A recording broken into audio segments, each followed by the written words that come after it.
Bonjour, bienvenue dans le podcast L'histoire des Germains, des Francs et des Mérovingiens. Je m'appelle Xavier. Et je m'appelle Romain. Abonnez-vous à notre podcast sérieux, Mais pas trop. conçu pour les passionnés d'histoire qui veulent tout comprendre sur ces peuples, leurs rois, leurs coutumes et leurs territoires durant le premier millénaire. Retrouvez-nous sur les réseaux sociaux Facebook et Instagram ou écrivez-nous à meropodcast.fr@gmail.com. Et n'hésitez pas à nous partager vos commentaires ou à nous donner des étoiles sur votre plateforme de balado favorite. Ceci est l'épisode 67. Leur royaume, mes trésors. 508 est l'année du triomphe pour Clovis. Commencé sur les chapeaux de roue avec la conquête éclair du royaume de Toulouse, qui double carrément la surface de son empire. Puis a suivi bien à propos la nomination spectaculaire en tant que consul honoraire par Constantinople, opportunément mise en scène lors de la cérémonie baroque de Tours. Et pour finir en apothéose, l'adhésion totale de l'épiscopat de Gaule pour le premier roi barbare nicéen de l'Ouest qui solidifie définitivement son trône. À tous les points de vue, le roi des Francs est l'homme de l'année à l'Ouest alors que tous les autres royaumes barbares sont à la ramasse.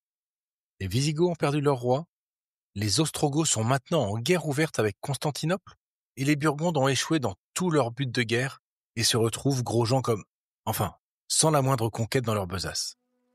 Et pour Clovis, tout va bien, merci.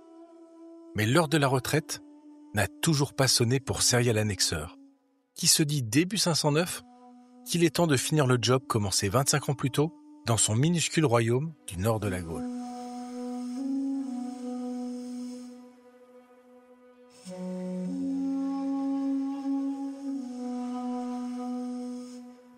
À quel moment Clovis a-t-il décidé qu'il manquait quelque chose à son palmarès de conquérant irrésistible et qu'il était temps d'envisager une nouvelle étape en direction du nord? Personne ne peut le savoir. Les chroniques parlent rarement des motivations des grands hommes en général et on n'est pas à l'abri d'une reconstruction de la séquence des événements avec Grégoire de Tours de toute façon, qui peut-être regroupe un tas d'événements sur une période concentrée à la fin de la décennie. Peut-être que ces nouvelles opérations ont fait partie de son plan dès le premier jour, mais que ce n'était pas stratégiquement pertinent dans les années 90. Peut-être qu'il y a pensé dès le début de son règne, mais qu'il y avait simplement des ennemis plus prioritaires à affronter, avec les Thuringiens, puis les Burgondes, suivis des Alamans et enfin les Visigoths. Ou peut-être que simplement, l'occasion s'est présentée d'elle-même de retour à Paris, et notre homme a simplement saisi l'opportunité créée par les ondes de choc de sa propre politique agressive des 20 dernières années. Car Clovis se retrouve dans une situation paradoxale fin 508. Malgré ses succès militaires éclatants, il devient difficile pour lui de repousser encore les limites de son territoire, déjà considérable, qu'il a multiplié en kilomètres carrés par 10 ou 20 depuis ses débuts. Toutes ces nouvelles conquêtes qu'il doit mettre en ordre et intégrer sous son autorité doivent forcément le faire réfléchir. Il y a le risque de déstabilisation ou de révolte, comme les limites logistiques à continuer l'expansion géographique, alors que sa réputation personnelle à l'international est devenue carrément douteuse, voire même toxique. Un homme intelligent sait comment ne pas trop tenter la chance, qu'il soit joueur de poker ou conquérant militaire. Inversement, ses concurrents directs sont bien incapables maintenant de venir le défier, vu les raclées qu'il a distribuées ces dernières années. Tous ses grands voisins se sont fait écraser respectivement et sont dans l'incapacité de seulement imaginer la moindre offensive crédible contre lui. Quant aux redoutables Ostrogoths, ils sont donc en conflit ouvert avec Byzance et doivent maintenant gérer les attaques de l'Empire sur leur propre côte en Italie du Sud à partir de 508. Le roi des Francs n'a plus trop de concurrents à aller défier à portée de Francisque, car d'une certaine façon, il a fait le vide autour de lui. C'est d'ailleurs ça son problème, si vous voulez mon avis. Surtout que les Francs n'ont pas accès à la Méditerranée, est que contrairement à leurs ancêtres pirates francs, ils ne sont plus réputés pour avoir le pied marin. Ils se retrouvent donc cornerisés en Gaule. Pas le pire endroit, vous me direz, mais coincés quand même. Surtout pour un roi devenu accro aux conquêtes, il n'a pas sa dose et commence à tourner en rond.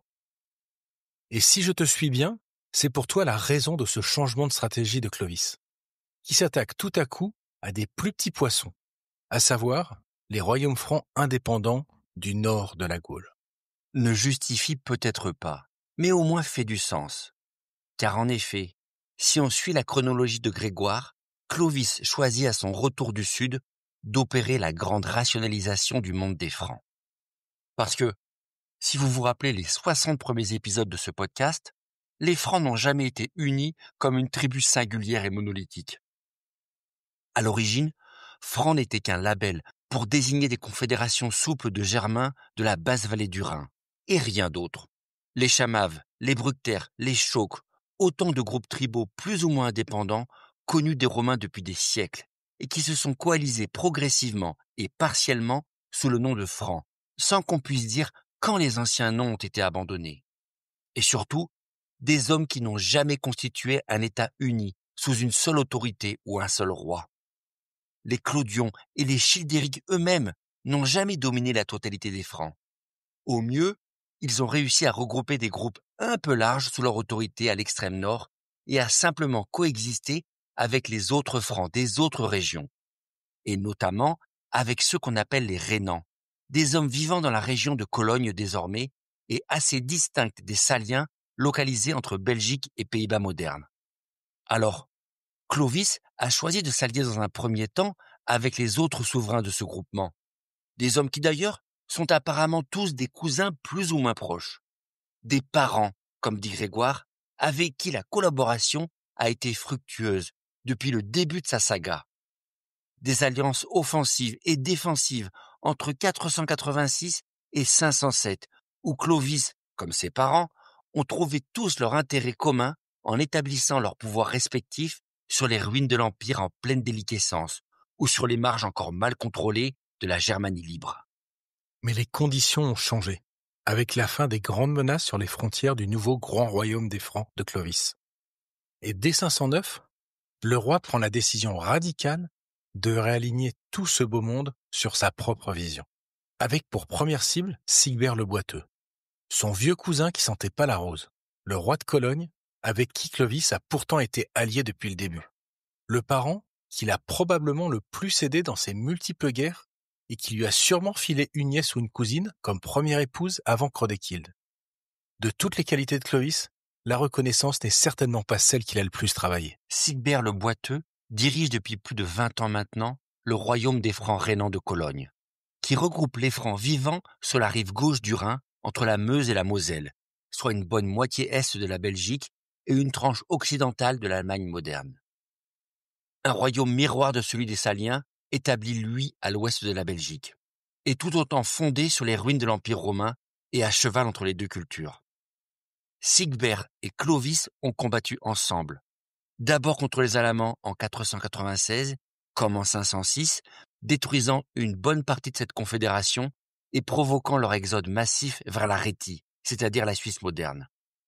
Le Boiteux a probablement récupéré au passage le nord de l'Alsace-Lorraine actuelle, mais il a perdu un genou lors des combats, d'où son surnom et le handicap qu'il traîne depuis. Mais Clovis ne va pas faire de sentiment avec son vieil allié et cousin handicapé, quand il réalise qu'il vaudrait mieux s'en débarrasser.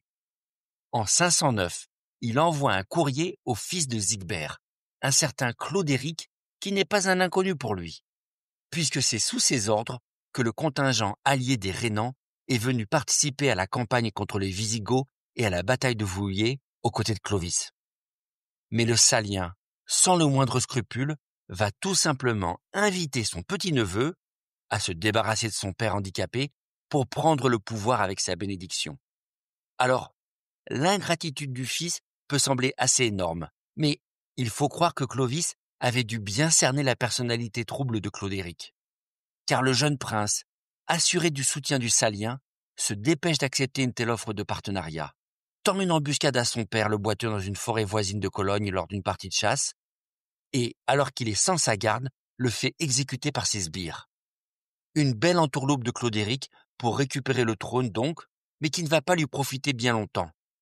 Selon Grégoire, le fils, très fier de son crime, invite alors les ambassadeurs de Clovis à Cologne pour remettre un tribut aux Saliens en échange de sa protection.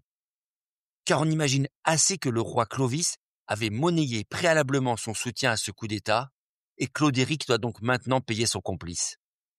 Et dans une scène ultra célèbre, pendant qu'il se penche dans un coffre-fort du palais de l'ancienne forteresse romaine pour sortir les richesses qu'il doit remettre aux ambassadeurs, l'un des hommes de Clovis dégaine sa Francisque et lui fracasse le crâne.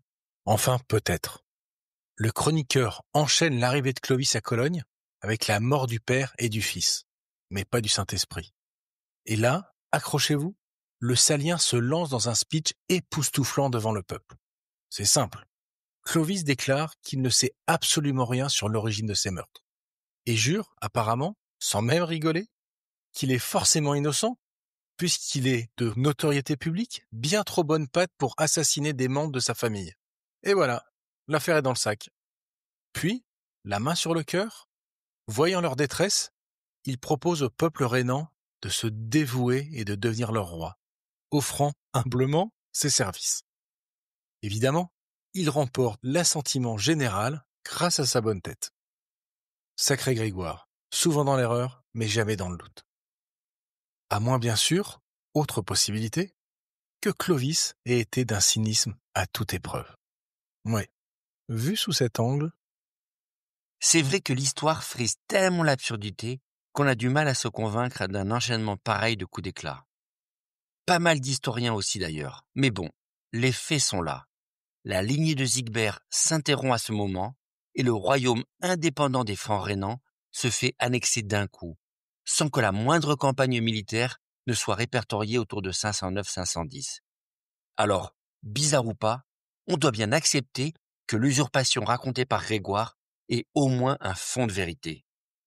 Clovis est devenu le roi des Rhénans sans verser trop de sang, et au-delà des mensonges et autres manipulations rapportées par Grégoire, cela signifie que les esprits devaient être probablement assez mûrs pour l'annexion.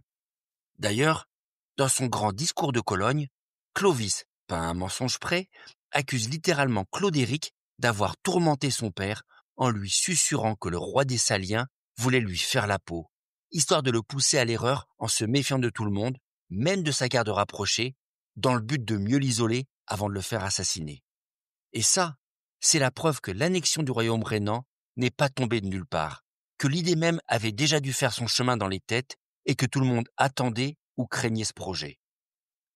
Ce qui est assez logique après tout. La fusion des deux ensembles politiques ne devait pas présenter d'obstacle majeur.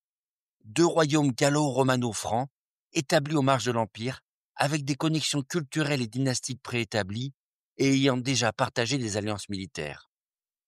On voit qu'il y avait tout de même pas mal de conditions réunies pour faciliter une annexion, et surtout de la faire accepter aux puissants du royaume de Sigebert, notamment avec un chef aussi charismatique que Clovis, que n'importe quel combattant franc devait rêver de servir pour s'enrichir rapidement. Détail piquant d'ailleurs, Grégoire nous rapporte qu'une fois sa proposition acceptée, Clovis est mis sur un bouclier par les soldats de Cologne en signe de son couronnement et paradé devant le peuple.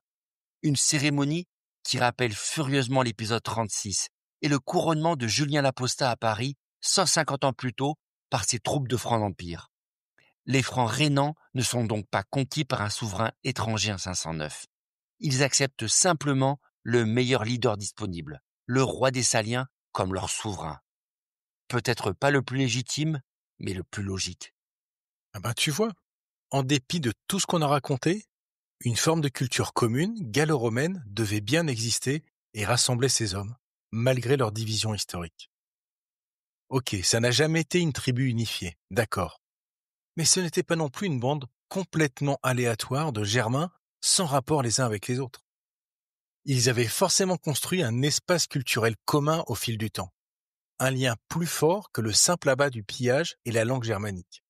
Sinon, aucun moyen d'expliquer un coup d'état pareil en douceur sans avoir besoin de dégainer les francisques sur le champ de bataille, comme contre Syagrius ou les Visigoths. Absolument. Et dès leur règne suivant, en dépit d'une petite forme de particularisme qu'ils conserveront toujours vis-à-vis des Saliens, et dont on reparlera, Cologne et sa région vont désormais faire intégralement partie du royaume mérovingien. La prise de contrôle est totale, comme le scande Grégoire dans son texte, avec cette petite phrase célèbre, et je le cite, « Clovis reçut donc le royaume et les trésors de Sigbert et les ajouta à sa domination. » Une formule qui peut se comprendre de plusieurs manières en fait. Alors, lorsque Grégoire nous parle de son trésor, ce n'est pas à comprendre au sens figuré. Les rois de l'époque conservaient effectivement leur trésor à base de métal précieux au sein de leur capitale. Et il est évident que Clovis doit mettre la main dessus en priorité. De l'or que le roi va pouvoir distribuer à ses fidèles pour renforcer leur lien de dépendance.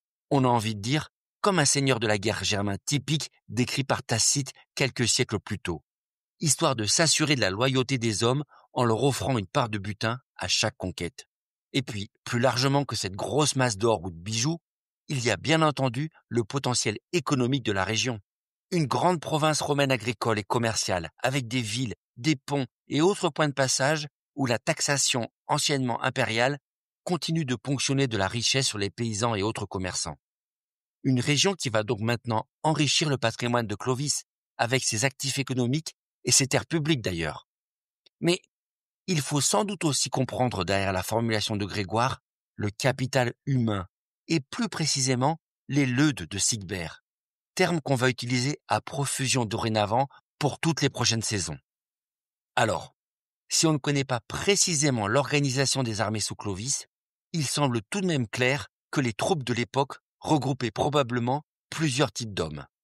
D'abord, des levées provinciales, c'est-à-dire des hommes valides mais non professionnels, tirés de gré ou de force des régions environnantes des conflits et mobilisables pour des opérations ponctuelles dans leur région, d'une qualité douteuse, mais qui devaient bien servir pour former de gros bataillons, toujours impressionnants sur un champ de bataille. À côté de ça, la véritable colonne vertébrale de l'armée, c'était ceux qu'on appelait des hommes libres, des francs pour le coup, forcément des francs, ou des hommes s'identifiant comme tels et acceptant les devoirs et les codes sociaux. Des semi-professionnels de la guerre, mobilisables à chaque saison et qui, en échange de la non-soumission à l'impôt, étaient tenus de participer aux opérations militaires annuelles. Des hommes réunis durant la grande assemblée au début de la saison, sur un champ de Mars ou ailleurs, et dont la vocation était de se battre et de s'enrichir par les pillages ou autres partages du butin à chaque campagne avant de retourner vers leur famille pour l'hiver. Dernière strate et la plus critique, il y a les proches du roi, ceux qui littéralement l'entourent au quotidien. Alors, les plus célèbres sont ceux qu'on appelle les Antrustions, véritables gardes du corps qui ont juré un serment de fidélité à la personne du souverain et dont on entend la racine « trust » qui se retrouve dans les mots anglais et allemands modernes pour confiance. Le dernier carré des plus fidèles, des hommes spécialement protégés dans la loi salique et qui, de fait, ont leur vie liée à celle du souverain. Mais plus largement, et on va plutôt utiliser cette terminologie dans notre projet, il y a ceux qu'on appelle les leudes, les fidèles du roi au sens large. Ce sont les hommes du roi, qui ont eux aussi prêté un serment de fidélité et qui sont probablement les descendants directs des hommes du comitatus décrit par Tacite dont nous avons parlé à l'épisode 8. Des militaires professionnels qui entourent le monarque et qui constituent l'élite militaire du pays, partageant tous ses combats et profitant de sa générosité à la fin de chaque conflit. C'est sans doute de ces hommes-là que parle Grégoire avec les 3000 hommes baptisés lors de la cérémonie de Reims, ou ceux qui se partagent le butin à Soissons en 486. Ce que je comprends, c'est que les Antrustions sont forcément des leudes, mais que cette phrase ne marche pas dans le sens inverse. Bon, les textes n'étant pas toujours très clairs sur qui est exactement quoi, nous on a choisi de parler plutôt de leudes de façon générale. Des francs donc, des hommes libres qui forment le noyau dur des armées franques et qui sont les véritables décideurs de ce qui se passe dans leur royaume, en entourant et en conseillant le roi, notamment lors des grandes assemblées. Et quand Clovis fait son super speech au peuple, comme dit Grégoire, on peut douter que Hermann, paysan de base, ait eu son mot à dire, ou l'ait seulement entendu. Ce sont les leudes rhénans qui l'a convaincu avec son discours en carton lors d'une grande assemblée germanique, et qui ont probablement dû se dire « Ok, Sigbert est mort, Et c'était bien louche. Mais bon, le nouveau shérif en ville, c'est lui. Alors vive Clovis. Ou bien un truc du genre.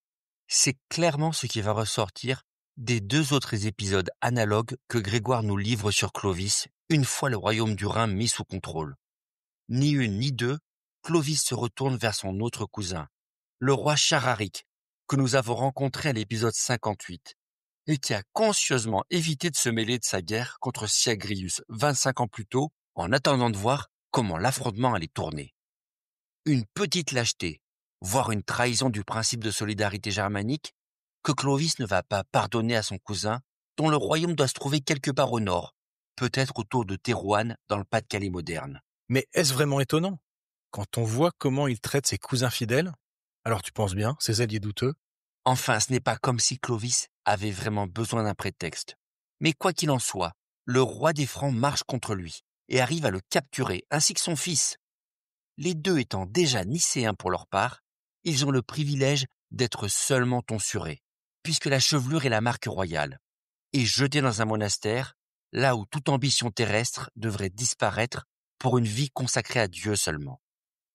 Un plan qui ne va pas marcher si bien que ça finalement, vu que les deux hommes seront surpris à comploter contre Clovis seulement quelques semaines après leur exil religieux. En tout cas, à se vanter à haute voix qu'ils n'ont qu'à attendre la repousse de leurs cheveux, ce qui, dans l'esprit du roi Salien, revient exactement au même que de comploter. Clovis les fait donc décapiter à leur tour, dès que ce discours tout à fait séditieux lui revient aux oreilles, et qui lui permet, fidèle à sa réputation, de s'emparer évidemment de leurs trésors et de leur royaume. Et comme il faut boucler la boucle, Clovis choisit aussi d'en finir dans la foulée avec les derniers cousins encore valides, notamment Ragnacaire de Cambrai, l'homme qui l'a aidé contre Syagrius en 486. Probablement autour de 510, Clovis, continuant son tour de Gaule, met le cap sur Cambrai avec son armée. Une invasion sans effusion de sang, puisqu'il a probablement soudoyé les fameux leudes de son cousin. Grégoire nous livre là encore une histoire un peu improbable de bracelet en cuivre qu'il fait passer pour de l'or afin d'acheter la loyauté de ses hommes et de se garantir une prise de contrôle en douceur. L'histoire va donc se répéter, a-t-on envie de dire, avec Clovis débarquant à Cambrai et capturant Ragnacaire et son frère, livrés par leur propre leude. Et avec un toupet assez spectaculaire, Clovis inonde son cousin d'injures pour s'être laissé mettre en chaîne si facilement pour la honte de la famille tout entière. Mettre en chaîne, par lui, il faut le préciser, des fois que l'ironie de la situation vous est échappée. Et Ragnacaire, son ex-allié fidèle des débuts, et son propre parent, finit donc inévitablement avec le coup de hache bien ajusté entre les deux yeux par Clovis lui-même. Puis son frère, exécuté quelques secondes après lui, dans le même dénouement dramatique. et laisse-moi deviner. Grégoire nous dit que Clovis a recueilli leurs trésors et leur royaume, bien sûr. Dévoué, le gars. Et il a vraiment peur de rien. En 3 petites histoires, que Grégoire nous décrit comme un simple résumé en plus, Clovis éradique la totalité des petits royaumes de ses parents et consolide tout le pouvoir en Gaule. Parce qu'il le peut, tout simplement, et ça lui suffit bien comme raison. Et le plus drôle, peut-on dire, c'est la trop fameuse histoire finale de 510 ou 511, où, assis sur son trône, il se serait plaint textuellement, et je cite, qu'il n'est plus que voyageur parmi des étrangers, n'ayant plus de parents pour le secourir. Selon Grégoire, bien sûr, après avoir massacré tout le monde. Et l'évêque, même pas dupe, de préciser qu'il ne balance ça que par ruse devant la cour, pour voir s'il ne reste pas un cousin qu'il aurait oublié de tuer. C'est énorme quand même comme anecdote. Alors Grégoire aime les récits spectaculaires, limite invraisemblables, ça c'est sûr. Mais, comme il est son plus grand fan, il n'y a malheureusement pas beaucoup de raisons de douter de la personnalité de psychopathe sans scrupules de Clovis, enchaînant les traîtrises et les mensonges improbables pour massacrer tous ses parents. Si Grégoire lui-même le confesse, le plus logique est que c'est la triste réalité. Alors, notre bon évêque tente bien ici ou là de lui trouver une ou deux excuses, en mentionnant une soi-disant débauche de Ragnacaire ou la vieille traîtrise de Chararic datant des années 80. Mais bon, lui-même semble manquer d'explications décentes en réalité. D'ailleurs, pour Ragnacaire, à court d'arguments, il finit même par lâcher une formule qui vaut son pesant d'or, et je le cite. Chaque jour, Dieu faisait tomber ses ennemis sous sa main et augmenter son royaume, parce qu'il marchait, le cœur droit devant le Seigneur, et faisait les choses qui sont agréables à ses yeux. Une citation biblique donc, comme explication, tirée presque directement du livre des rois et comparant explicitement Clovis au roi David, histoire de le dédouaner, quelle que soit l'invraisemblance de l'analogie. Alors, pas mal de commentateurs du 19 et du 20e siècle ont eu tellement de mal à avaler un cynisme pareil de la part de Grégoire qu'ils ont mis cette phrase sur le compte d'un latin un peu défectueux. Mais Grégoire savait manier son latin, donc c'est peu probable. Non, le plus vraisemblable, c'est que notre évêque, ne sachant plus quoi inventer pour justifier l'injustifiable, en revient à un bon vieux « la fin justifie les moyens », tout simplement. Malgré ces manquements qu'il peut difficilement cacher, malgré la duplicité du personnage, Grégoire a fait un choix. Celui qu'à tout prendre, le projet de Clovis de gouverner en tant que souverain chrétien nicéen et d'ancrer le royaume dans cette direction, suffisait à justifier à peu près tout. Tout simplement, et avec une froideur assez inquiétante, de considérer que si Dieu lui a permis de triompher dans le seul combat qui comptait vraiment à ses yeux, la méthode importait peu finalement. Bon, on peut trouver ça cynique, mais soyons honnêtes. Ce n'est pas Grégoire qui a inventé le concept, et les temps étaient assez sauvages de toute façon. Et puis à une époque où chaque événement devait s'expliquer immédiatement par la faveur ou la défaveur divine. Le bon évêque a dû se trouver bien mal embarqué pour expliquer l'inexplicable face à des actes aussi dégueulasses. Il a donc dû se rabattre sur le bon vieux « Dieu l'a voulu », qui a le mérite de clore le débat. Donc faut-il retenir que tout le monde accepte les saloperies de Clovis et fait profil bas ? On n'est pas dans la tête de ces hommes, mais n'oublions pas que le principe de réalité doit s'imposer autant à Grégoire 100 ans après les faits qu'au Leude des ex-petits royaumes de 509-510. Une réalité qui s'appelle le royaume unifié mérovingien. Qu'on le veuille ou non, le roi des Francs a bien réussi à consolider la myriade d'ex-royaumes francs et à refaçonner avec tout ça un tout nouveau monde. C'est un royaume flambant neuf qui est né en quelques années sur les ruines de l'ancienne Gaule romaine, piloté par la nouvelle armée unie des Francs. Alors, on ne va pas défendre la théorie des grands hommes, vieille idée qui veut qu'un homme génial peut à lui tout seul transformer le monde à sa guise, comme un véritable demi-dieu surpuissant. Non, Clovis n'a pas construit de toutes pièces le royaume des Francs. D'ailleurs, aucun grand homme n'a jamais fabriqué un nouveau monde à lui tout seul, comme s'il n'était pas lui-même le produit de son propre environnement culturel, social et économique. Mais il faut reconnaître que Clovis, petit roi au succès militaire extraordinaire, a servi de catalyseur à la transformation politique de la Gaule romaine. Cet homme, avec le concours de ses soldats et des aristocrates romains aux commandes du pays, a su mobiliser les forces et les pouvoirs disponibles à la mort de l'Empire romain d'Occident pour permettre la recomposition d'une nouvelle Gaule. Pas tout seul, mais en étant là au bon moment et avec les bonnes cartes en main, quand le temps était mûr pour une refondation politique à l'Ouest. Alors est-ce que ça a été joli et glorieux ? Pas vraiment. Efficace et radical ? À n'en pas douter. Et surtout irrémédiable. Sale type ou non, le règne de Clovis marque la naissance d'un nouveau monde économique, social et même spirituel, construit sur les fondations de l'Empire romain. Une construction politique si complètement transformée en si peu de temps qu'elle devient de fait la nouvelle réalité pour les leudes de son temps comme pour les ecclésiastiques des générations suivantes. Dans le fond, aucun d'entre eux n'avait d'autre choix que d'aller de l'avant avec le monde tel qu'il s'était créé sous sa domination en quelques décennies. Pour chacun de ces hommes, il valait mieux accepter ce nouveau normal, que ce soit en y trouvant sa place et en devenant un acteur, comme les leudes des ex-royaumes francs ont dû le faire, ou en tentant de le rationaliser moralement et de lui trouver un sens, comme Grégoire de Tours essaye de le faire dans ses écrits. Comme le scandait Margaret Thatcher dans les années 80, pour les hommes de Gaulle du début du VIe siècle, « There was no alternative ». La rationalisation politique du nord de la Gaule en 510 avait sans doute été improbable, inattendue et sacrément immorale. Mais sa radicalité avait été telle que de toute façon, il était impossible de faire machine arrière à ce stade. La conclusion, elle, est simple, même si elle ne fait pas plaisir. Clovis, tout surfeur qu'il est, est resté un vrai salaud toute sa vie. Mentant, truquant, trahissant, assassinant amis et parents qui faisaient l'erreur de se mettre en travers de son chemin. Et ça, ce sont juste les faits. Est-ce qu'il avait des raisons ? Peut-être. Peut-être même que la simple survie dans un monde compétitif à mort rendait cela inévitable. Peut-être que c'était le modèle culturel en vigueur, et que personne ne trouvait ça bizarre, ou peut-être juste parce que il aimait juste l'orangina rouge, et il était vraiment trop méchant, pour citer la vieille pub. Mais toutes les bonnes choses, comme les pires salauds, ont une fin. Et nous vous donnons donc rendez-vous pour le dernier épisode de la saison 3, dans 15 jours, pour conclure la vie de Serial Annexeur, alias Clovis, qui, spoiler alert, et n'en déplaise à Hollywood, prouve bien que ce ne sont pas toujours les gentils qui gagnent à la fin. Merci d'avoir écouté cet épisode de L'histoire des Germains, des Francs et des Mérovingiens, le podcast dédié à l'histoire de France durant le premier millénaire. N'hésitez pas à nous retrouver sur Internet et à nous contacter sur meropodcast.fr@gmail.com. Et rendez-vous au prochain épisode.